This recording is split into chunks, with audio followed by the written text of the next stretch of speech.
Good afternoon, everybody. Good afternoon indeed, and welcome to Circuit de Paul Armagnac, and welcome to, of course, Nogaro for the start of the 2022 Clio Cup. It is an absolute joy to be back here once again. My name is Chaz Dracott, and I'll be talking you through all of this afternoon's action. And, well, first thing you'll probably notice is this man on pole position, David Poughjay. He hasn't had the easiest of weekends so far. He was the runner-up in last season's championship, and he actually took a win and another podium here last year, and he started his campaign in a similar way as he did in 2021. It's not quite as hot as it was last year, although yesterday was a very, very warm day here in the south of France. Today is not the same, it seems, but still we have the same wonderful grid of Clios taking part in this 2022 season. There is your defending and reigning champion, Nicolas Milan, and he will start alongside his previous rival and ongoing rival on the front row of the grid in this beautiful new Castrol livery for 2022. Last year he ran a mixture of white and yellow and red cars as the season went on. Milan Competition certainly not a team that is short on cars, that's for sure. But as our safety car makes its way around the circuit now, our wonderful Megane RS, we get a good look at these fantastic Renault Clio Sport R5s that make their way onto the grid. They're already on the grid. that make up the grid, I should say. Marc Guillot, you can see on the left-hand side, or now on the right-hand side, in the yellow car, starts third. He is the man that finished the championship in third last year as well. Between the top three on the grid right now, we have 18 race wins between them from last year alone. Nicolas Milan taking a fantastic 9 wins on his way to the title.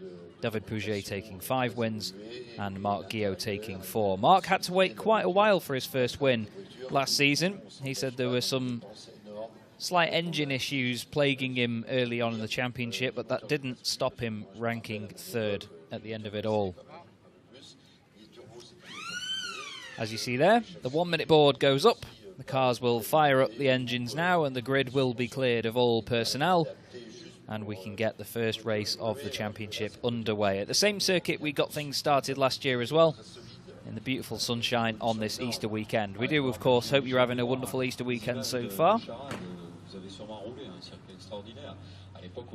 And you never know, this could make it even better. Some of the action that we saw in the championship last year was second to none, with close racing throughout. Plenty of battles up and down the order, and some very tense championship fights as the season went on. There is the 15-second board, very much shimmying its way over to the left-hand side of the circuit.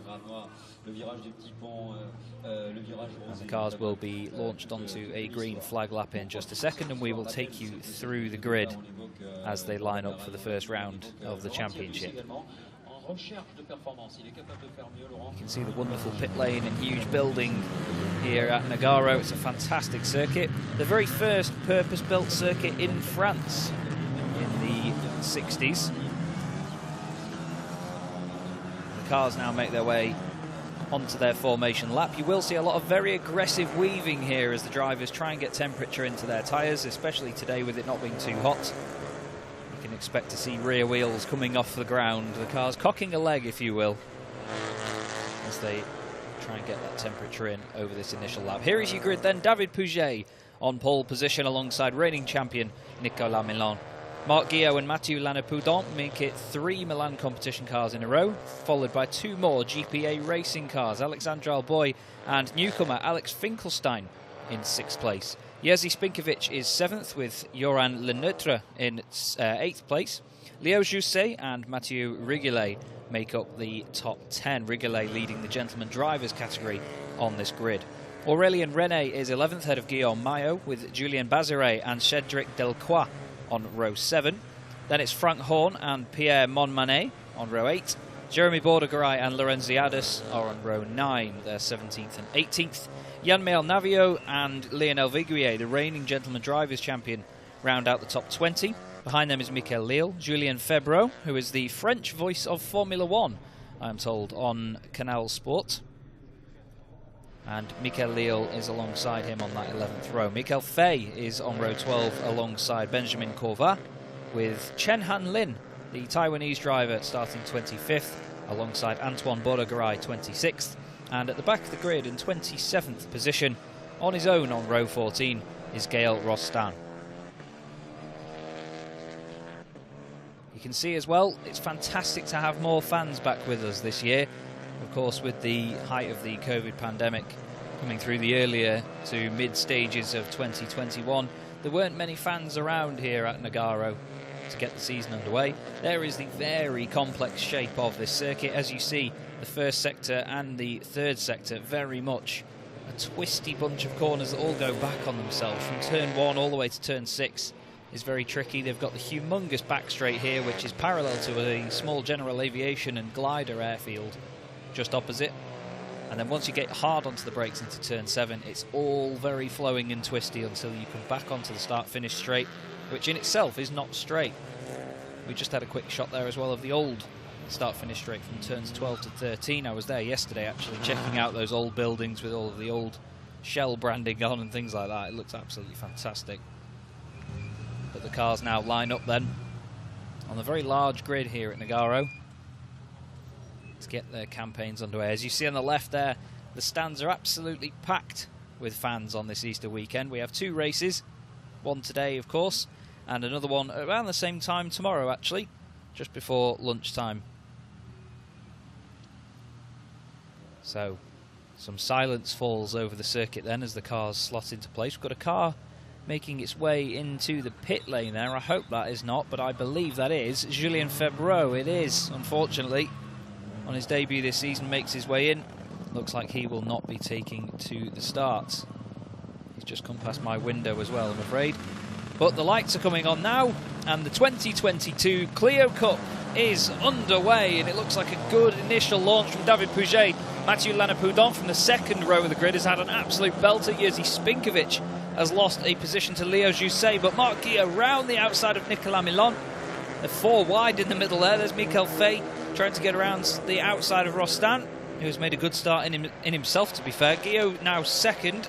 Finkelstein and Alboy getting close together there as well for what is going to be 5th position as they make their way around turn 3. There is turn 4, long sweeping right-hander. You can see Finkelstein's car there bouncing around ahead of Alboy. These 2 teammates at GPA Racing.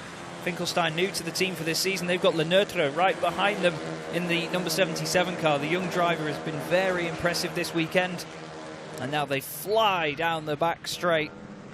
Massive train of Clios scream their way towards turn 7. They'll be as late on the brakes as they dare. Here's a quick replay from further down the order. Is this somebody having a moment? Oh, it is indeed. Yeah, that's Julien Febvreau. So he did make the start of the race, but unfortunately had a spin early on. That was just coming out of turn 5. We see the field now on the exit of turn 8.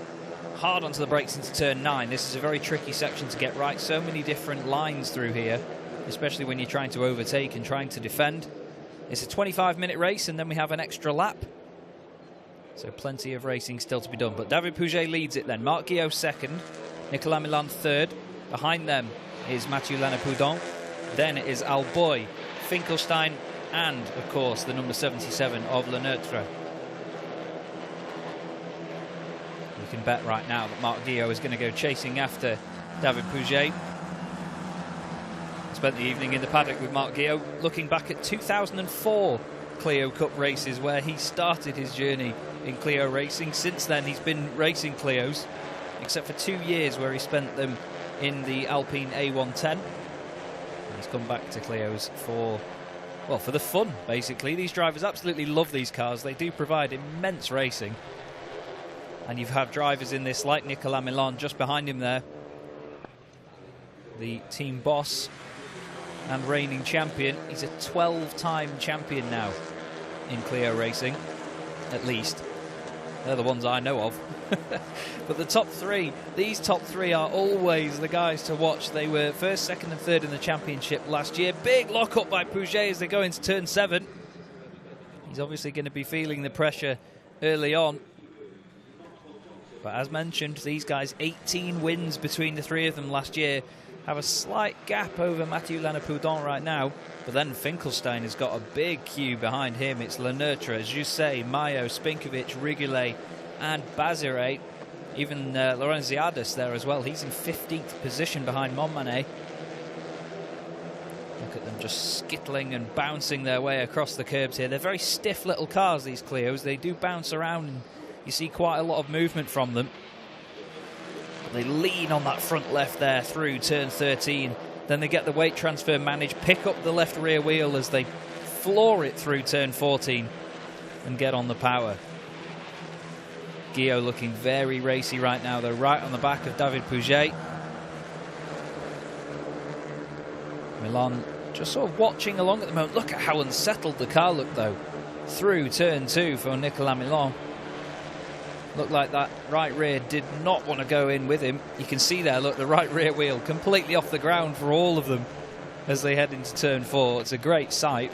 It's the source of much smoke as well as they go into most corners here. And then again, look, left rear off the ground. Poughjay just clips the curb, uses all of the surface on the right-hand side. A little bit of dust kicked up there by Guillaume, but he's straight back into the slipstream. And now slipstreaming is very important in this sort of racing. It's all one-make racing, of course.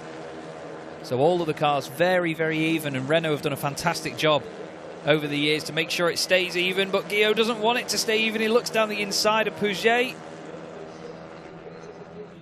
He wants to be right in front of him right now, and the car leading this to hopefully back him up for his teammates. Let's not forget, David Poughjay, GPA Racing, and then there's 3 Milan competition cars behind him, Guillaume, Milan and Lanapoudon.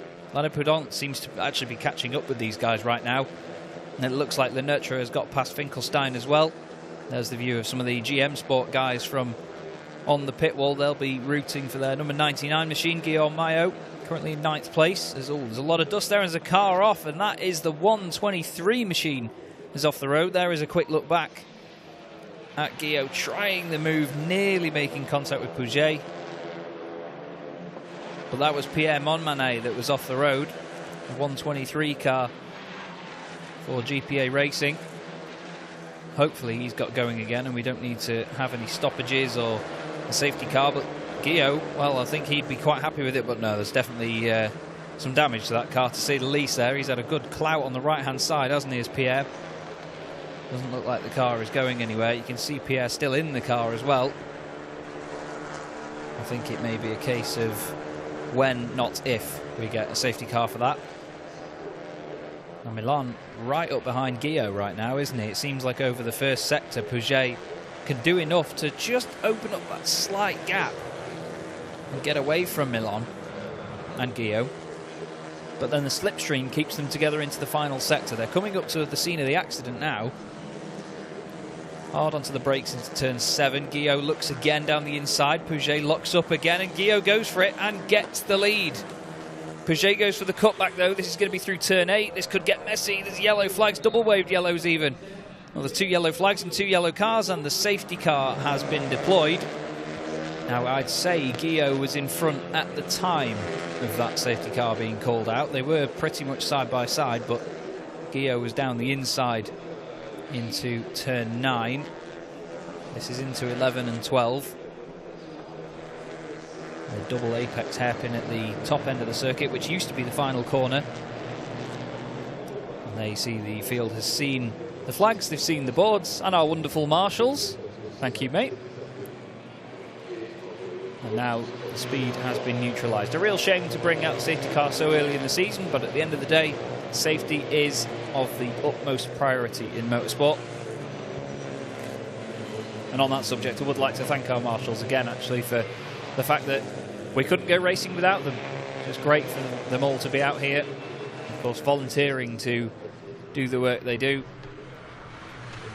But after the first couple of opening laps, that is a very important time for Marc Guillaume to get ahead of David Poughjay. Nicolas Milan 3rd, Mathieu Lanapoudon in 4th, and it's Alexandre Alboy, Joran Leneutre, Alex Finkelstein, Leo Jousset, Jerzy Spinkovic now into 9th place ahead of Guillaume Mayo. And it's Julien Bazire, René Aurélien. Mathieu Rigoulet has actually dropped down as well. I'd be intrigued to have a quick look at his car, see if there's any damage or anything that happened, whether he was involved with Pierre Monmanet or not. But Laurentiades is 14th at the moment. That means he is second in the gentleman drivers category. Mathieu Rigoulet currently leading that one. We have gentleman drivers 13th, 14th and 15th as of this present moment. You can see there as well, 19th on your screens, Lionel Viguier, the reigning gentleman drivers champion from 2021. And there is our wonderful Megane RS safety car, keeping the field at a neutral speed. You can see there Julien Febvreau catching up with the back end of the pack. So he gets another chance to have a fight with some of these guys.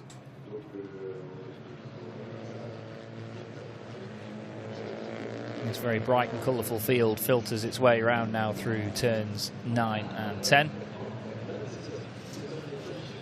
Hopefully we should be racing again before too long.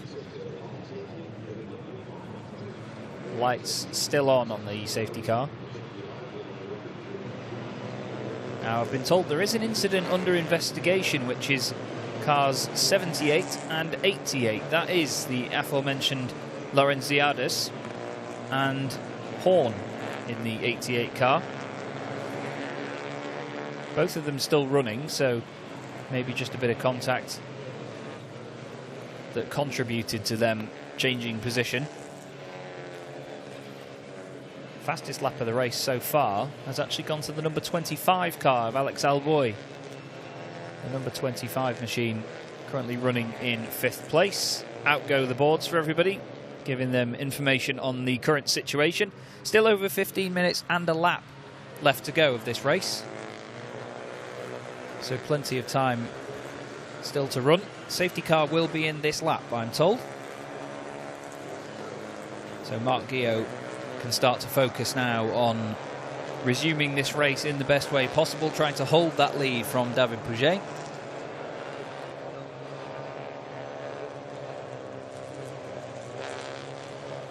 But it's a real shame to have lost Pierre Monmanet so early in the race as well, in his first race in the championship. But you guys don't need me to tell you that he definitely had contact with someone or something there. Interesting reflection of the marshal's angle of things there. David Poughjay even locking up on the back straight.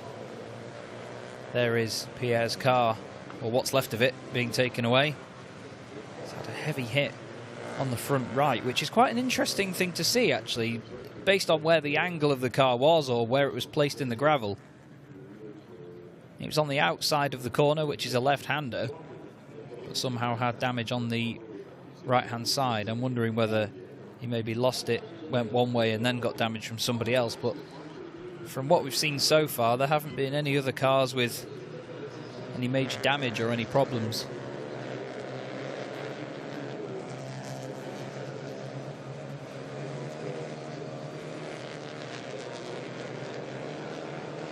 There you see the fans lining the banks around Nogaro. As mentioned, there are a lot of people here this weekend. It's great to see it.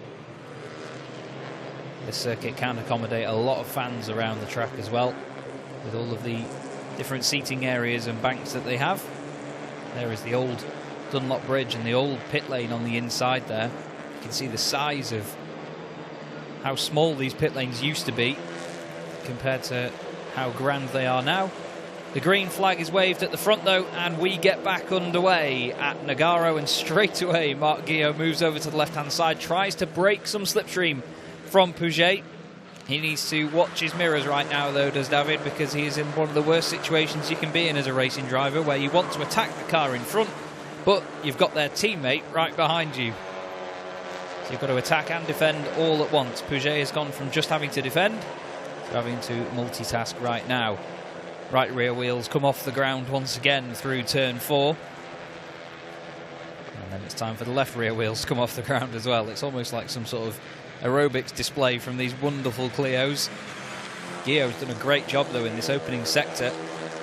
Really stretched out a gap ahead of Poughjay. I wouldn't be too surprised to see Milan have a go here. You can see Guillot weaving to break the slipstream as well. A lot of drivers behind doing the same. That's Lana Poudon moving over to the right hand side. Milan really closed in on Poughjay there, but isn't quite able to do anything. Still got plenty of time in this race, though. He plays it very clever, does Milan. He knows exactly what he needs to do. Little quartet here from Lanapoudon, Alboy, Le Neutre and Finkelstein. Lanapoudon will be a bit gutted the fact that he had quite a gap over these guys earlier on, and now, because of the safety car, he's been thrown back into the battle. We've got two GPA racing cars here in the form of Alboy and Finkelstein. Le Neutre is racing for JSB competition, and Lanapoudon is part of Milan competition. So Lanapoudon, we want to move forward and chase his teammates down. A little bit wide there through turn 13 by Le Neutre. The slipstreaming begins once again down the not quite straight here at Nogaro. Into turn 1 they go. Difficult corner in the Clios, to be fair. It's turn 1. It's a very high-speed corner. These cars do like to understeer, and well, it looks like Lanapoudon has oversteered there. To the left-hand side, runs wide in turn 2, and he's 3 places down at the drop of a hat. And again, he's running wide. It looks like he might have some problem, actually. Oh, there was gravel off as well there. Or gravel kicked up in the air, at least. Definitely somebody running wide or going off. It looked to me like Lanapoudon had a bit of an issue there, because the car didn't behave itself through turn 4 either. This was the car going off. That looked to me like the 110 machine. So it was the 115 of Gael Rostand. That is a big off as well. He's a long way off the road there, and he has beached it. Hopefully not the need for another safety car. But Gael Rostand, after starting at the back of the grid and having a really good start, has unfortunately thrown it away there. Looked like quite a wild ride, but that's the thing through that sector. When you go turns 2, 3, 4 and then get it stopped before turn 5, it's very, very fast through there, especially in a front-wheel drive car as well, because once you're going wide, that's it. There's not a massive amount you can do other than slam on the brakes, and then a lot of the time the back end wants to swing around. The safety car is on standby and is called out, unfortunately. But that car, as you saw there, is in a very precarious position. It would be quite easy for another car to end up out there, considering the speeds they do. So Guillaume has to deal with another restart here. Alboy moves up to 4th, Le Neutre up to 5th, Finkelstein up to 6th, and Lanapoudon drops down into 7th. But from that point, he hasn't lost any further places. Regardez still leads the gentleman drivers. Alboy is the highest placed in the Challengers Cup. Gentlemen drivers are the drivers that are over the age of 40 years old when the season starts. And Challengers Cup drivers are either drivers under the age of 26, I believe it is, or drivers that have done less than a set number of races in Clio Cup already. You can see there are wonderful fans. Gorgeous building here at Nogaro. Reminds me of a major air traffic control tower, the shape of the building here. And then the huge long back straight there. You can see the airfield just in the background too, where there's a lot of activity from general aviation aircraft and gliders as well, which are usually seen over the circuit. But everybody's still working to get heat in those tyres. The sun has come out here at Nogaro, but it's not that hot outside. Not even 15 degrees Celsius at the moment.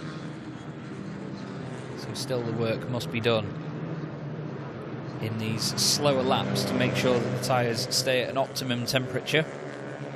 You can see Guillaume really aggressively weaving there. It was something that he did all of last season.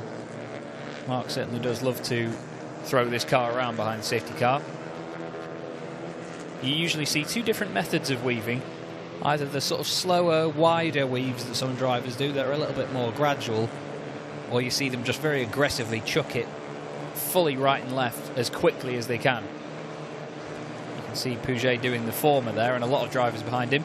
Now Gael Rostand has actually got the car going again.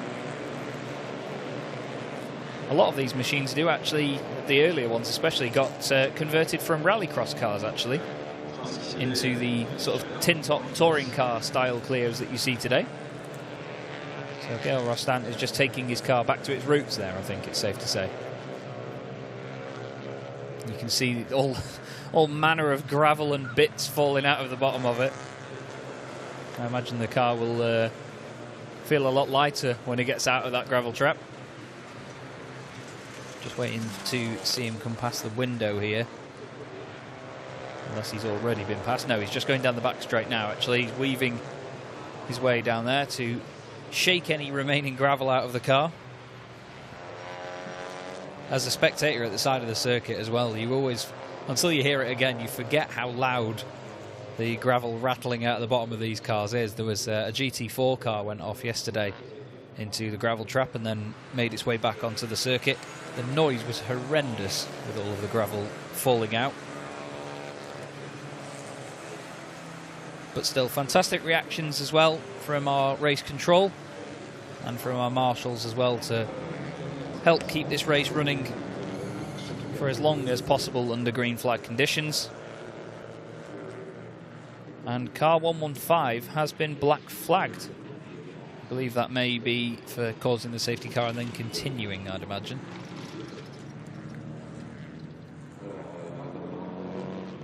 So unfortunately, Gail Rostant's race has been run.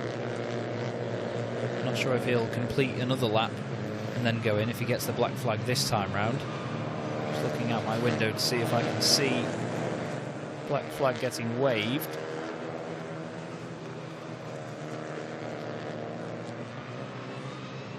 But I believe he may have already come into the pits, actually.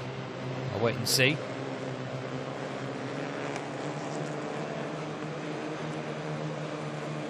Yeah, he is in the pit lane now. He's just come through in front of me. Looks like a potential puncture actually on the front left tyre.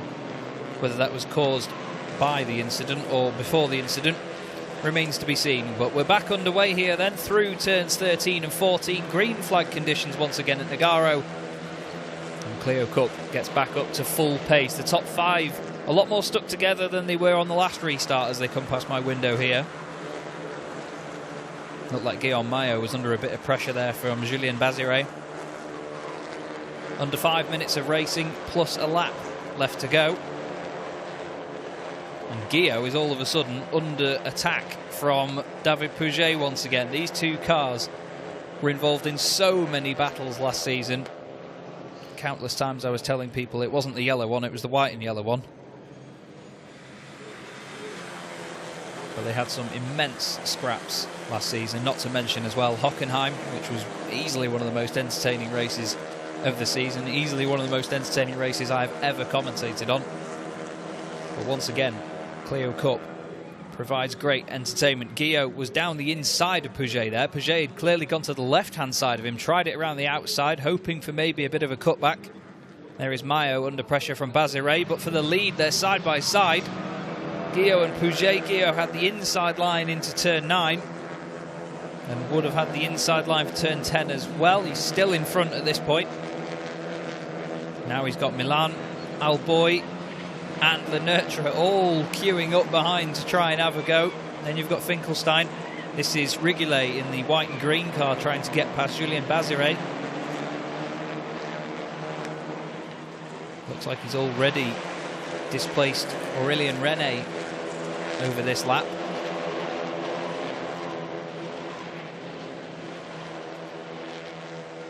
Across the start-finish line once again we go. Guillaume now very much under pressure from Poughjay, who is very much under pressure from Milan, and then likewise to Alex Alboy.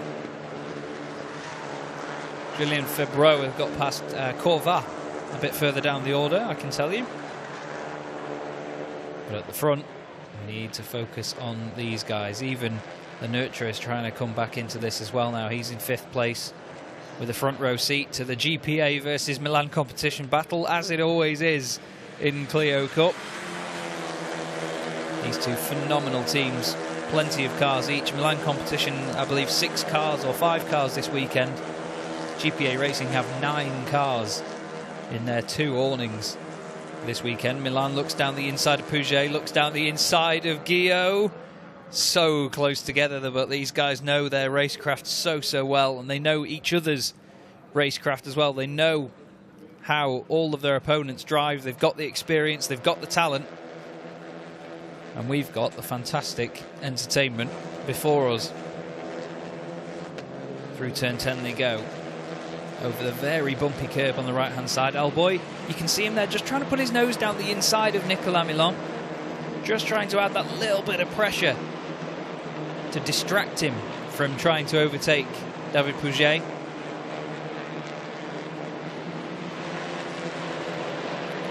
Lemaitre just waiting in the wings. Finkelstein dropping back a little bit from that. Lana Poudon now up into 7th place. He's ahead of Leo Jousset. As they come across the line in front of me, it really isn't a very big gap at all between Guillaume and Poughjay. A couple of other battles together down the order, and Guillaume, well, he's been displaced very, very quickly. And all of a sudden finds himself displaced again by Nicolas Milan. Alboy goes down the inside. He wants 3rd place now. I always choose the wrong moment to look out of the window. We're at the timing. Guillaume gets barged out wide. Goes back under the inside of Alboy, though. You can see Lemaitre followed Guillaume. Went off the circuit. Have that, says Alboy. Gives him a bash in the right-hand side. He says, I need to come back on the road at some point, sunshine. Guillaume says likewise. They remain side by side down to turn 7, moving this way and that way. Lemaitre looks to the left. Now he's got Finkelstein looking down the inside of him as well. Guillaume just stabbing the brakes there, locks it up twice. Poughjay holds on ahead of Milan. Now Guillaume's on the outside of Alboy, but coming into turn 9, he's going to be hard on the brakes. And down the inside, Lemaitre gets into the back of Alboy, I think, there. And I think Finkelstein got a tap as well. He's got Lana Poudon right behind him. This fantastic train of cars are all battling for the lead. There's only 30 seconds left of the race before we go on to the final lap. I think we may get 2 laps out of this, you know. 20 seconds to go. This could be quite close, actually, whether we get 2 laps or not. Here's a replay, and you could see there Guillaume just got slightly out of shape, had a tiny tap from Poughjay, nothing untoward. I think Poughjay just couldn't get out of it in time. Now then, the question is, are we going to get... We are going to get 1 more lap after this, by the look of it. So Milan goes chasing after Poughjay while Guillaume has dropped down slightly. And is now, if anything, under attack from Alboy. But it's the 3 title protagonists from last year, still 1, 2, 3. Just not in reigning championship order, as 2 cars coming in there with some sort of issues. That was the 31 machine of Jeremy Bordegaray and Michael Fay in the 33 car that have both just come into the pits, and the number 20 car as well is under investigation with Jeremy Bordegaray. That's Yanmel Navio. As Milan looks to the inside of Poughjay once again. So many position changes in these sorts of races, it's hard to keep up sometimes, but it's fantastic fun to watch. Now, can Alboy snatch a podium here from Guillaume? Can Milan snatch a win from David Poughjay? Poughjay won the first race of the season last year from Milan, and then their teammate at the time, Kevin Jimenez, who is racing in the FFSA GT4 Championship this year in an Aston Martin for GPA Racing.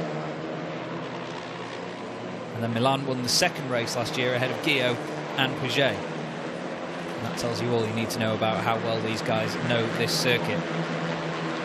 So across the line once more we go. And this is now the final lap of the race. So Milan's final chance to get past David Poughjay, if he's going to do it. A bit of a lock-up from the left rear there as he transfers the weight from the left to the right. Chasing him hard through turn 3. They really have to rely on that front left tyre through there. You have to be so confident in the speed that you chuck the car in at. Oh, sounded like someone's had a hell of a moment there. There's certainly a lot of tyre squeal. Could hear that in the background. Not sure if that was coming through turn 1, if someone's had an issue. There is a yellow flag down at turn 1 as well. We'll have to wait and see from my timing screen who that is, because I do not have a picture of that at the moment, I'm afraid. And I cannot see. As, whoa, Milan, we can certainly see Milan. He's locked up, he's gone straight on. He's going to throw the position away to Guillaume. Alboy That's Lernertre going alongside. He just pushed that little bit too hard, did Nicolas? And look at that, straight back on it. Straight back down the inside of Lernertre. Finkelstein wants a piece of this as well. Get out there, he says. Get over on that curb. That leaves Poughjay in the race lead. As whoa, Finkelstein sends Lernertre on a Paris-Dakar rally across the right-hand side. He says, don't forget your bucket and spade. Lannepoudon, he slots back in behind. There's another investigation under, another incident under investigation. That's 85 and 59. Those two cars. That's Corva, and the 59 car, I believe, is. Oh, I can't see it. But either way, David Poughjay rounds the final corner, takes his first win of the championship, takes first blood here at Nogaro with Marc Guillot in second place. Alex Alboy gets a podium ahead of Nicolas Milan, Alex Finkelstein, Joran Lernertre, Lannepoudon, Leo Jusset, Jerzy Spinkovic and Guillaume Maillot rounds out your top 10. Top entertainment once again from Clio Cup Europe. And David Poughjay starts his campaign as he started it last year. A race win. The perfect way to get this started with a pole position as well. Very well done to David and of course GPA Racing. Commiserations to Marc Guillot as well, who after a very tough race there alongside him will either be giving him one of two hand gestures there, either a thumbs up or another one that I'll leave to your imagination.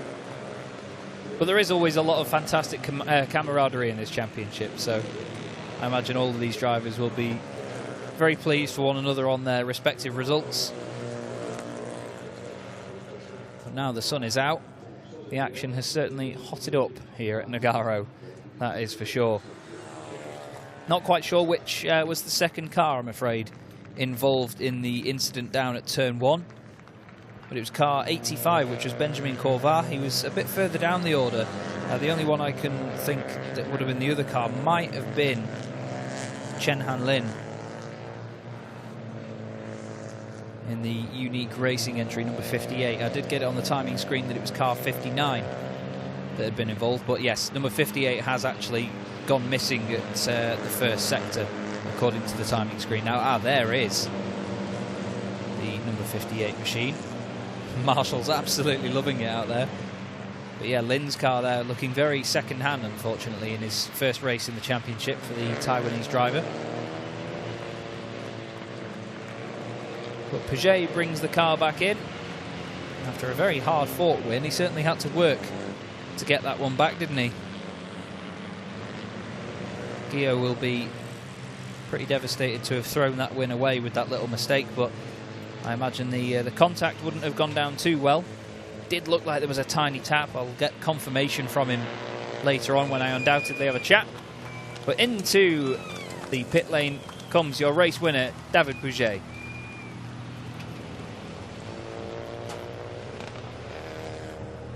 And after finishing second in the championship last year, he will be absolutely over the moon with that. The perfect start, as it was in 2021. There's his lovely wife as well. Always the first there to congratulate him. And he steps out of the car to fantastic congratulations from the team. And of course, he wasn't the only GPA Racing car on the podium. His teammate Alex Alboy finishing in third, opening his account with a great, great result.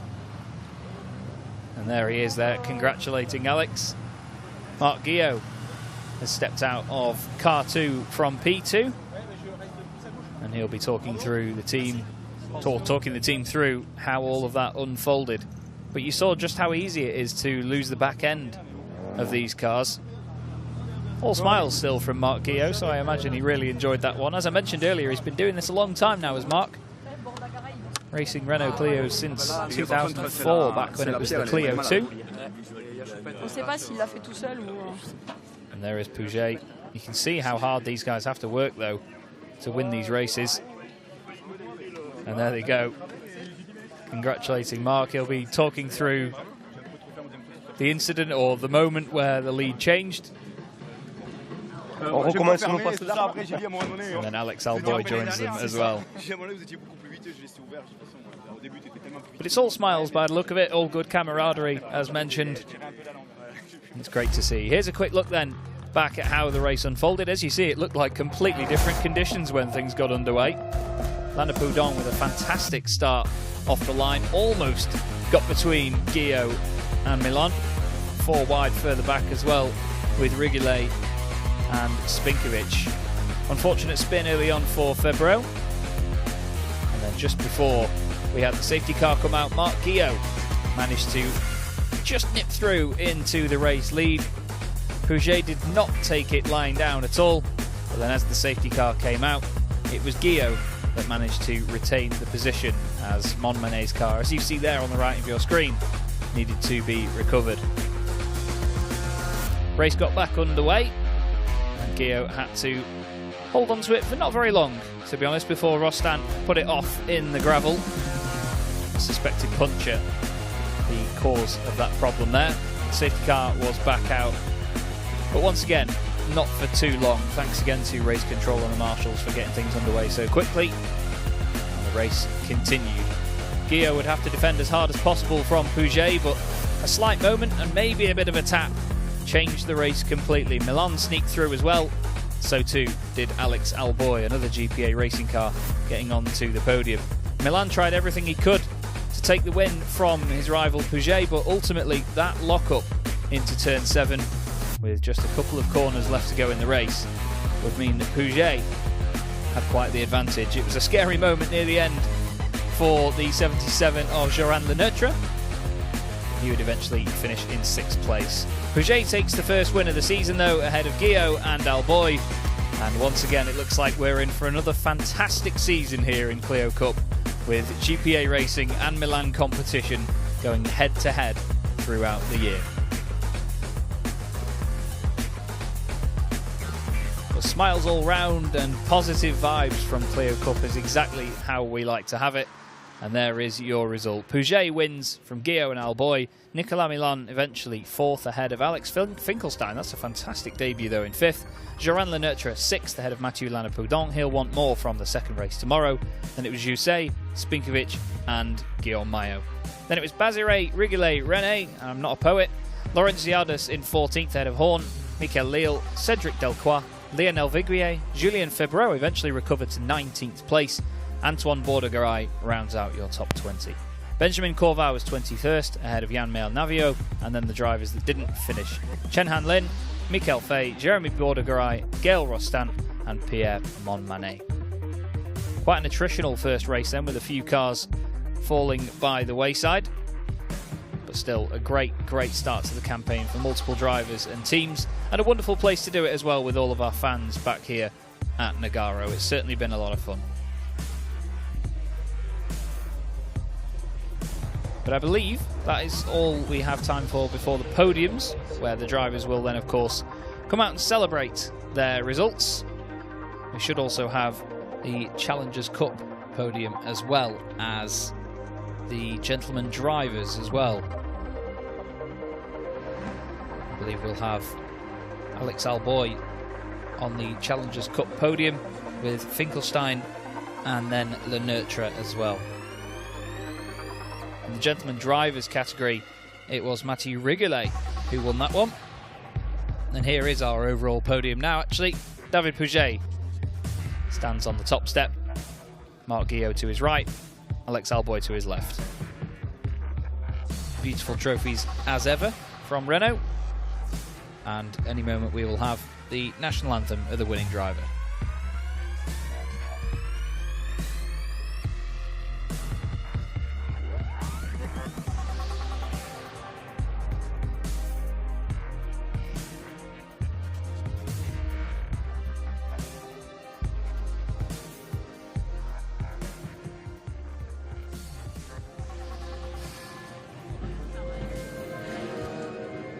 Merci à la régie. On va confier également à ces traditionnelles notations du circuit. And an Easter egg for David Poughjay. I've not seen that before. Well, there you go. I might have to go and nick some of that later. And even better. Wonderful presentation there of selections of champagne, I imagine, for the drivers and teams. Great presentation and a fantastic vibe all round. Your overall top three, everybody: Poughjay, Guillaume and Alboy.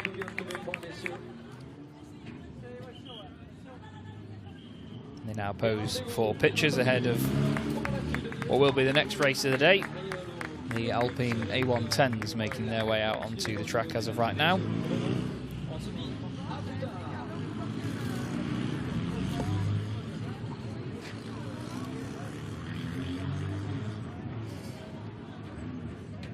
We do also have the Challengers Cup Podium, I believe, to follow next. Alboy will be back out for that one.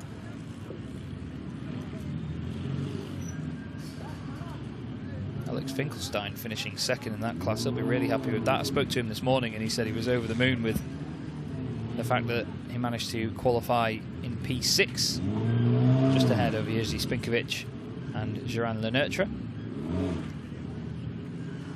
You can just get a glimpse there of how busy it is here in Nogaro. So many people around.